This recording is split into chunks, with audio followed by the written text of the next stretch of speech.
I like you, I'll tell you. If you're annoying me, I'll leave.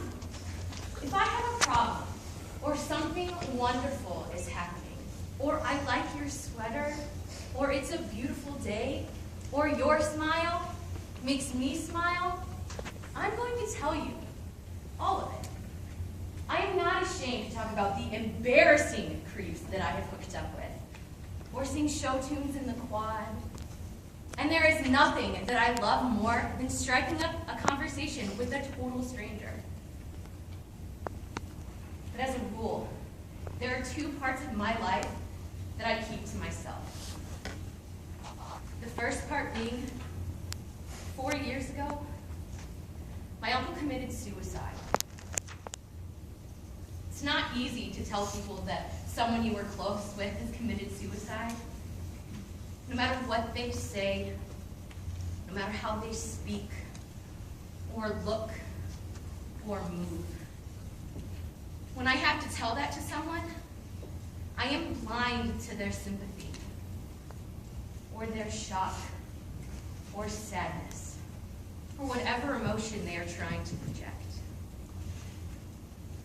When I have to tell people that someone I love committed suicide, and I look into their eyes, all I can see is the haunting, horrifying blame. No matter who I tell, no matter how they react, to me, they are all saying the same thing. If you were so close, why didn't you stop him? And then sometimes I tell those people about our relationship. I tell them about how much I loved him and how much he loved me and how close we were to each other. But that only ever makes it worse. If you loved him, why did he go through with it?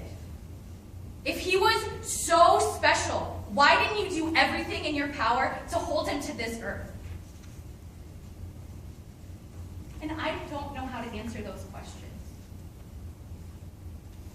I wasn't such an open book before my uncle's death, but as the years pass, I find myself still overwhelmed with guilt, drowning in what-ifs and if-onlys. Every day, I am haunted by the words left unsaid.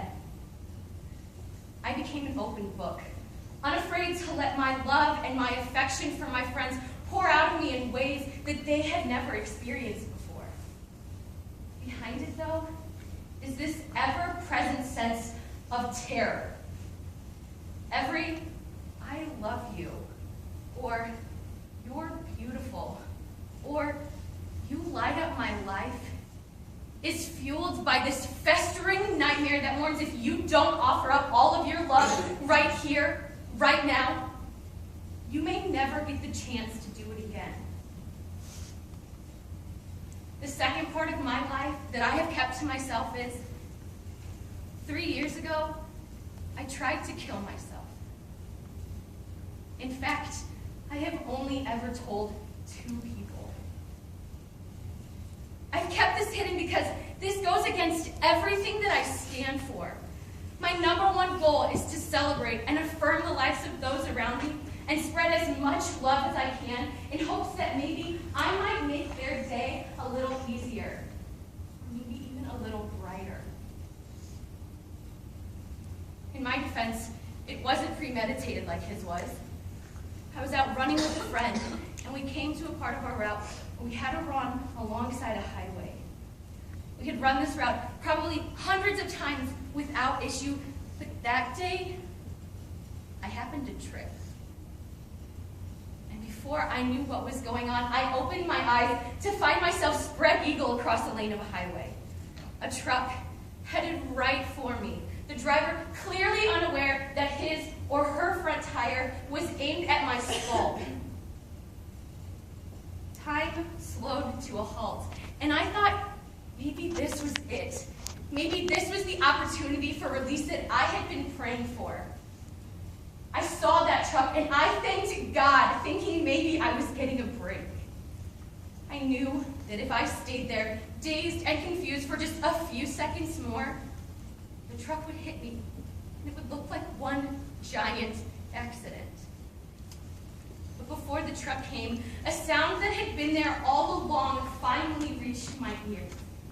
My friend was screaming, calling out to me in this panic desperation that I had carried in my own heart for far too long.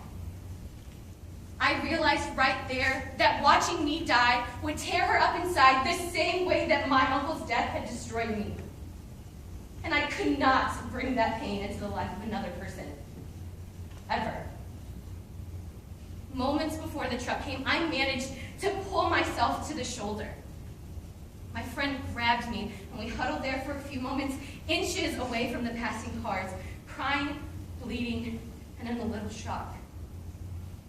I sat silently as my friend rambled in an adrenaline-fueled panic, filled with love and a new resolve to never bring that sort of pain into the life of another person. Rather, I decided to fill the void in myself by bringing as much love as I could into the lives of others.